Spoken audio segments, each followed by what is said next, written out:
Welcome to Dhatri business. మనం చాలా investments చేస్తూనే ఉంటాం, కానీ వాటికి వచ్చే రిటర్న్స్ గురించి పూర్తిగా మనకి అవగాహన ఉండదు. వచ్చే రిటర్న్స్ గురించి అవగాహన పెంచుకొని ఇన్వెస్ట్మెంట్స్ చేస్తే మనకే లాభం. ఇలాంటి విషయాల గురించి సర్టిఫైడ్ ఫైనాన్షియల్ ప్లానర్, అలాగే సుసంపద ఫిన్మార్ట్ CEO and founder Subhash Babu గారు ఉన్నారు. ఆయనతో మాట్లాడి ఇన్వెస్ట్మెంట్ ప్లానింగ్లో అసలు ఎటువంటి ఆప్షన్స్ ఉన్నాయో మనం తెలుసుకునే ప్రయత్నం చేద్దాం. నమస్తే సార్. నమస్కారం అండి. నమస్కారం సార్. ఇన్వెస్ట్మెంట్ మేమందరం చేస్తున్నాము అని అనుకుంటూ ఉన్నాము. ఇందాక మీతో మాట్లాడిన తర్వాత నాకు తెలిసింది అదంతా అపోహే అని.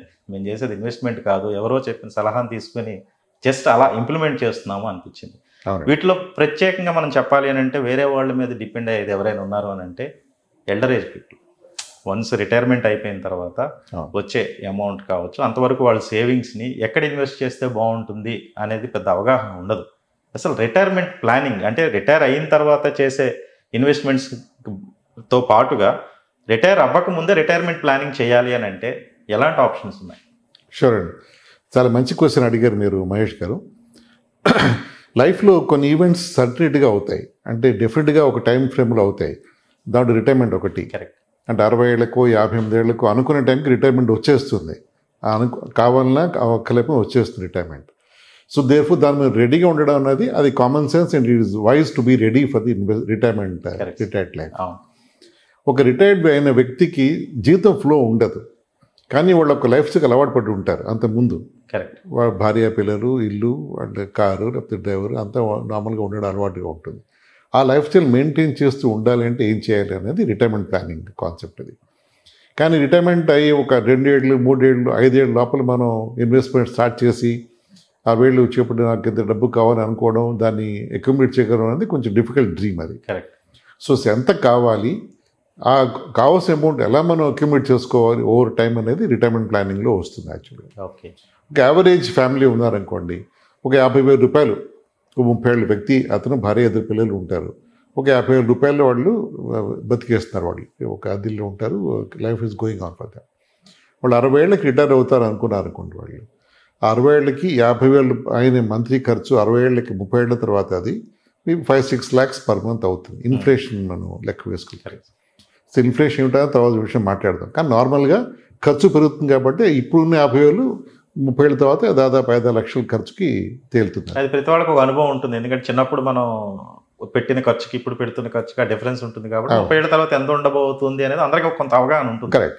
దాన్ని సరిగ్గా లెక్క వేసే టెక్నిక్స్ కూడా ఉన్నాయి, కానీ మనం రఫ్గా లెక్క వేసుకుందాం. అలాగా ఆ 5 lakhs పర్ మంత్ 60 ఏళ్ళ నుంచి ఒక 80 ఏళ్ళ వరకు వాళ్ళు లైఫ్ స్పాన్ ఉంది అనుకున్నప్పుడు ఆ డబ్బు ఎక్కడి నుంచి వస్తుంది వాళ్ళకి? వాళ్ళకి కార్పస్ ఇన్వెస్ట్ చేసి ఉండాలి. 60 ఏళ్ళకి ఒక కార్పస్ జనరేట్ చేయాలి 30 ఏళ్లలో. అది అసలు టెక్నిక్ అనేది. ఎక్కడ డబ్బు పెట్టాలి, పెట్టిన తర్వాత డబ్బు ఎలా దాన్ని విత్డ్రా చేసుకోవాలి, అది దాంట్లో చాలా అపోహలు ఉన్నాయి ప్రస్తుతం సొసైటీలో. చాలామంది పెద్దవాళ్ళు అసలు ఆ ఏజ్ వచ్చేప్పటికీ కావాల్సిన అమౌంట్ అక్యుములేట్ చేసుకోలేకపోతున్నారు. ఇంకా మనకి పూర్తిగా ఇన్వెస్ట్మెంట్, సేవింగ్ అవగాహన ఉద్దేశాలు ఇండియాలో ఇప్పుడిప్పుడే కొంచెం మొలకెత్తుతున్నాయి.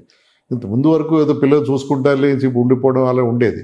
ఈ రోజు పిల్లలు అమెరికా వెళ్ళిపోవడం, లేకపోతే వేరే వాటికి ఉద్యోగం వెళ్ళిపోవడం, ఒక వైఫ్ అండ్ హస్బెండ్ ఇద్దరు ఒకళ్ళే అయిపోయి ఒక రిటైర్ అయిపోయి ఉండిపోవడం అలా జరుగుతోంది ఈ న్యూక్లియర్ ఫ్యామిలీస్ వల్ల. సో వాళ్ళకి కావాల్సిన మెడికల్ నీడ్స్, వాళ్ళకి కావాల్సిన మేబీ ఇంట్లో హెల్ప్ నీడ్స్ అన్నీ కూడా లెక్క వేసుకుంటే వాళ్ళకి డెఫినెట్గా డబ్బు అవసరం వస్తుంది. దాని మీద ఎక్కువ ఫోకస్ చేసి మేము మా సుసంపద ఫిన్మార్ట్లో కూడా ఎఫర్ట్ పెడుతూ ఉంటాం. మేము 30 ఏళ్ళ వాళ్ళు 40 ఏళ్ళ వాళ్ళని కలిసి వాళ్ళు ఎక్కడ ఇన్వెస్ట్ చేయాలి, చేస్తే వాళ్ళకి కావాల్సిన రిటైర్మెంట్ ఫండ్ ఎలా జనరేట్ చేసుకోవచ్చు అనేది చూస్తాం. సో దీంట్లో ఒకటి ఇంపార్టెంట్ పాయింట్ ఏమిటంటే, మనం చేసే ఇన్వెస్ట్మెంట్ ఇన్ఫ్లేషన్ని బీట్ చేస్తుందా, ఇన్ఫ్లేషన్ బీట్ చేయాల్సిన అవసరం ఉందా అంటే అసలు ఆ విషయం తర్వాత మాట్లాడతాం మనం. కానీ మన మైండ్లో ఏం పెట్టుకోవాలి అంటే, ట్రెడిషనల్ ఇన్వెస్టింగ్ టెక్నిక్స్ ఉన్నాయి. బ్యాంక్ ఎఫ్డీలు కానీ, చిట్ ఫండ్స్ కానీ, సేవింగ్స్ అకౌంట్ కానీ, పోస్ట్ ఆఫ్ డిపాజిట్ కానీ, ఇవి నార్మల్గా మన పేరెంట్స్ కానీ, వాళ్ళ పెద్దవాళ్ళు కానీ, లేకపోతే మన బాబాయ్లు అంకుల్స్ చేసే ఇన్వెస్ట్మెంట్స్ ఇలాగే ఉండేవి ఇంతకుముందు. అప్పుడు ఆ టైంకి సూటబుల్గా ఉండేవి అవి. ఇప్పుడు నో లాంగర్ నా బ్యాంక్ ఎఫ్డీ ఇప్పుడు ఒక 30-35 ఏళ్ళ వ్యక్తికి ఇచ్చే డిపాజిట్ రేట్ ఆఫ్ రిటర్న్ 5.5%. దాంతో వాళ్ళు డబ్బుని పెంచుకోలేరు. అలాగే ఇన్ఫ్లేషన్ బాగా పెరిగిపోతుంది. సో పెంచుకునేది ఎక్కడ ఇన్వెస్ట్ చేయాలి అనేది వస్తే మనం డిస్కస్ చేద్దాం అది. ఓకే. అలాగే ఇప్పుడు పోస్ట్ ఆఫీస్ అన్నాం, లేకపోతే చిట్ ఫండ్స్ అంటున్నాం, అన్నిటి రిస్క్ ఉంటుంది అన్నిట్లోనూ, కానీ రిటర్న్ లేకపోతే రిస్క్ తీసుకోవడం వల్ల లాభం లేదు. అంటే ట్రెడిషనల్గా ఏళ్ల తరబడి ఒక 4-5 జనరేషన్ నుంచి ఏదైతే ఫాలో అవుతున్నామో పోస్ట్ ఆఫీస్ కావచ్చు, ఎఫ్డి కావచ్చు, అవును ఇలాంటివన్నీ కూడా పెద్ద రిటర్న్స్ రావు అని మీరు ఇప్పుడు చెప్తున్నారు. బికాస్ అవును. ఆఫ్ ఇన్ఫ్లేషన్ డిఫరెంట్ రీజన్స్ అయి ఉండొచ్చు. అవునండి. కానీ వాటిని మించిన బెటర్ ఇన్వెస్ట్మెంట్ ప్లాన్స్ ఏమైనా ఉన్నాయంటే ఏం చెప్తారు? ఇప్పుడు నార్మల్గా ఒక ఇంతకుముందు వ్యక్తులు డబ్బు వచ్చినప్పుడు బోనస్ రావడం, లేకపోతే ఏదో పంట బాగా పడినప్పుడు, జీతాలు పెరిగినప్పుడు అప్పుడు ఎఫ్డి చేయడం ఒక అదొక పద్ధతి. తర్వాత బంగారం కొనుక్కోవడం కొంచెం అదొక పద్ధతి ఉండేది. అండ్ ఇన్వెస్ట్ పరంగా వాళ్ళు బంగారం కొనేవారు.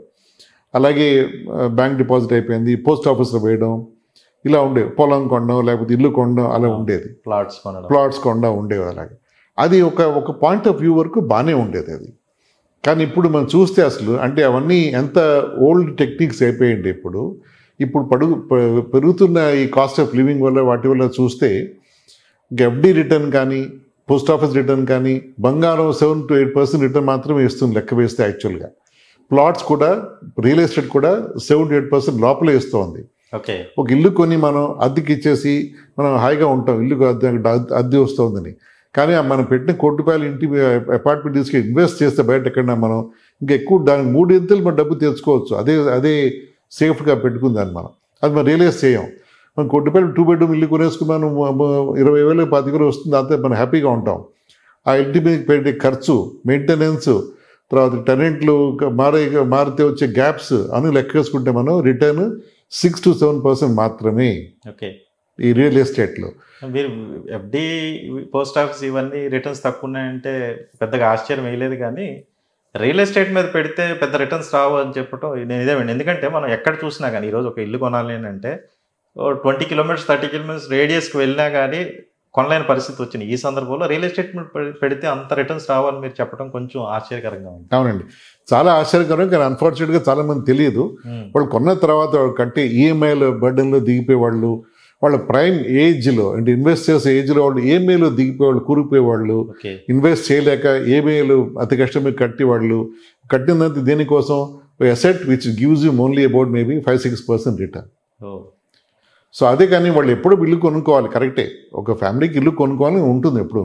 అది వాళ్ళకు ఒక స్టేజ్ తర్వాత వాళ్ళ లైఫ్లో ఒక 35, 40, 45 వచ్చినప్పుడు కొంటే వాళ్ళు అప్పుడు ఇన్వెస్ట్మెంట్ బర్డెన్ అయిపోతుంది. వాళ్ళ పిల్లల చదువుకు వాళ్ళు ఇన్వెస్ట్మెంట్ చేసి వాళ్ళ పిల్లల చదువుకాన్ని తీర్చేసుకుంటే వాళ్ళు అప్పుడు చేయడం ఇన్వెస్ట్మెంట్ ఈజ్ మోర్ వైజ్.